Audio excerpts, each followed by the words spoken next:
Welcome to StockTok's deep dive into GE Aerospace.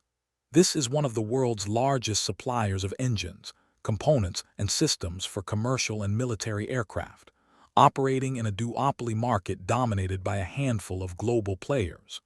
GE Aerospace is critical infrastructure for the aviation industry. Every commercial aircraft flying today relies on technology this company either manufactures or supports. The stock has traded between $211 and $348 over the past 52 weeks, positioning itself near the upper end of that range. As of May 11th, the stock is trading at $298.73, just below its 52-week high. Let's work through the fundamentals, scene by scene. Starting with a quick business overview. GE Aerospace generates revenue through three primary channels: commercial jet engines, military propulsion systems, and aftermarket services. The company's competitive moat rests on two pillars.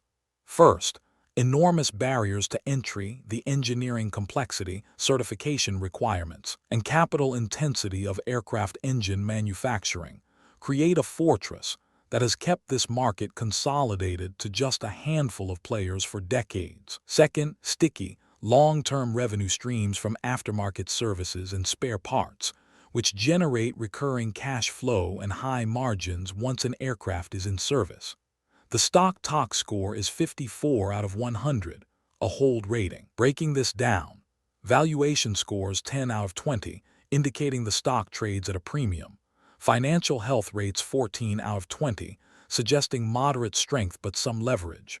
Profitability scores 12 out of 20, growth rates 10 out of 20, and smart money allocation scores 8 out of 20, meaning institutional positioning is lukewarm. Now, valuation. The question every investor has to answer: are you paying the right price? GE Aerospace trades at 35.43 times trailing 12-month earnings. The forward price-to-earnings ratio, a measure of what the market expects to pay for next year's profits, sits at 38.02 times. This is materially elevated relative to the broader industrial sector, which has historically traded around 18 to 20 times forward earnings. The EBITDA multiple, a measure that strips out interest and taxes, sits at 25.91 times.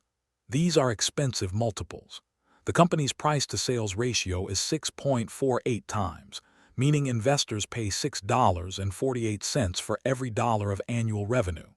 The PEG ratio, which adjusts the price-to-earnings multiple for expected growth, is showing 0.00, an artifact of limited forward earnings growth guidance in the data. The DCF fair value margin suggests the stock is trading at a premium to our intrinsic value estimate. Wall Street analysts have a consensus mean price target of $350, with highs reaching $405 and lows at $300, based on 20 analyst estimates. That represents roughly 1.8% upside from current levels, a modest margin of safety. Market sentiment around GE Aerospace leans bullish, driven by positive momentum in commercial aviation and strong demand for new aircraft engines. Taking both the DCF signal and analyst targets into account, a reasonable fair value range in our view sits between $330 and $370. In our opinion, at current valuations, investors are paying for near-perfect execution and sustained industry tailwinds. The valuation leaves little room for disappointment. Moving to financial strength, how solid is the foundation? The Piotroski F-score, a 9-point health checklist developed by accounting professor Joseph Piotroski that measures profitability and cash generation, comes in at 6 out of 9. This signals moderate strength. The company is profitable and generating cash, but there are some yellow flags worth monitoring. The Altman Z score, a bankruptcy risk model, sits at 3.26, which falls into the safe zone above 2.99. This indicates low near-term default risk. On the debt side, the company carries a cash-to-debt ratio of 0.54, meaning it has just 54 cents of cash for every dollar of debt outstanding. This is not a fortress balance sheet, but it is manageable. Interest coverage, the ability to pay interest from operating earnings, stands at 8.75 times. That means operating income covers interest payments nearly 9 times over, which is healthy and provides cushion against a downturn. The current ratio, a liquidity measure, sits at 1.01, which is tight. For every dollar of short-term obligations, the company has just $1.01 of current assets. The debt-to-equity ratio is 1.12, meaning the company carries $1.12 of debt for every dollar of shareholder equity. This leverage is moderate for an industrial manufacturer, but not aggressive. Verdict: the balance sheet is serviceable but not a strength. The company can weather a moderate downturn, but management should focus on debt reduction to build more cushion. Next up, profitability.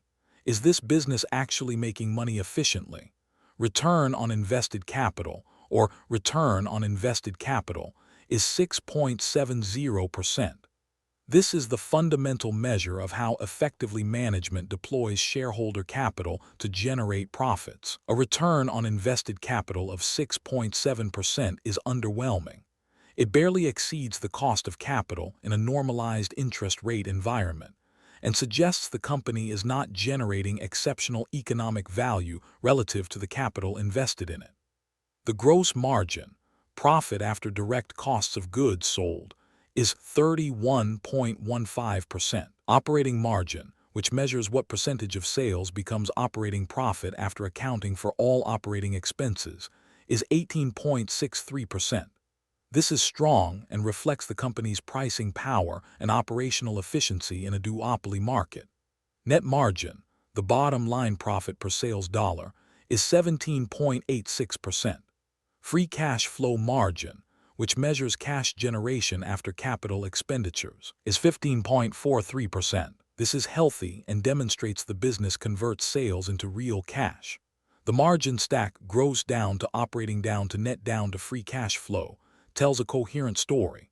The company has strong pricing power, controls its costs well, and converts operating profit into actual cash. The concern is the return on invested capital, which suggests these strong margins are being invested into a capital base that does not generate exceptional returns. Management attention to capital efficiency would strengthen the thesis. Onto growth. Is this business expanding, and at what rate? Revenue growth over the trailing 3 years is positive at 16.30%, representing solid expansion. However, revenue growth over the trailing 5 years is negative 9.00%, indicating the company faced headwinds in earlier periods before recovering recently.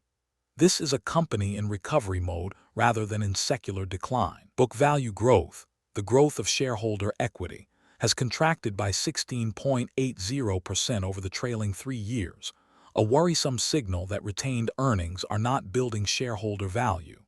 The dividend yield is 0.54%, meaning the company returns minimal cash to shareholders through dividends, preferring to retain cash for debt reduction or capital projects. The growth picture is mixed. The company is growing revenue today, but from a depressed base, and the returns on that invested capital are not exceptional. The setup looks interesting from a recovery standpoint. The business is improving, but investors should be cautious about assuming this growth will accelerate further. The industrial cycle, macroeconomic uncertainty, and long development timelines for new aircraft engines all present downside risks to growth assumptions. Now let's talk smart money. What institutional capital is actually doing with this name? 18 top-tier gurus, as tracked by Dataroma, currently hold this stock, which signals some level of consensus among sophisticated investors. However, the positioning is worth scrutinizing. Nelson Peltz's Trian Fund Management holds this as a significant position at 31.16% of the portfolio, and Trian has made a small additional buy, increasing the position by 0.01%. This is notable. Peltz is a known activist who typically invests in situations where he believes he can drive operational improvement or capital allocation changes. Chris Hohn's TCI Fund Management holds 27.28% of portfolio allocation, but has made no changes recently, suggesting a steady conviction position. AKO Capital, however, recently reduced its position by 16.01%, and Dodge and Cox funds reduced by 17.22%. These are meaningful sells by significant investors, suggesting some skepticism about valuations or near-term catalysts. On the 13F filing side, the quarterly disclosure of institutional holdings, 18.3% of filing institutions are net buyers, meaning they increase positions over the most recent quarter. In our view, this is lukewarm support. True institutional enthusiasm would show 60% or higher net buying activity. Insider ownership stands at 1.89%, which is low. This means management and directors own very little of the company, a potential red flag around alignment with shareholders. There have been 0 insider buys and 0 insider sells over the past 3 months, indicating management has not been active in the market. The smart money picture is mixed. Large activists like Pelt see opportunity, but broad institutional support is tepid, and management is not deploying personal capital here. And finally, the verdict. Let's bring it all together. On valuation, the stock is trading at a meaningful premium to historical and sector averages, with limited upside implied by Wall Street consensus targets.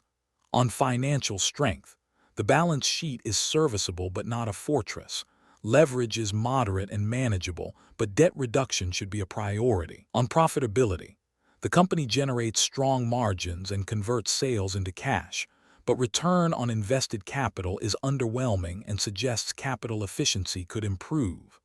On growth, the company is growing revenue from a depressed base after 5 years of contraction, which is positive, but book value destruction and modest forward guidance warrant caution. On smart money, large activist investors see opportunity, but broad institutional support is tepid, and insider ownership is negligible.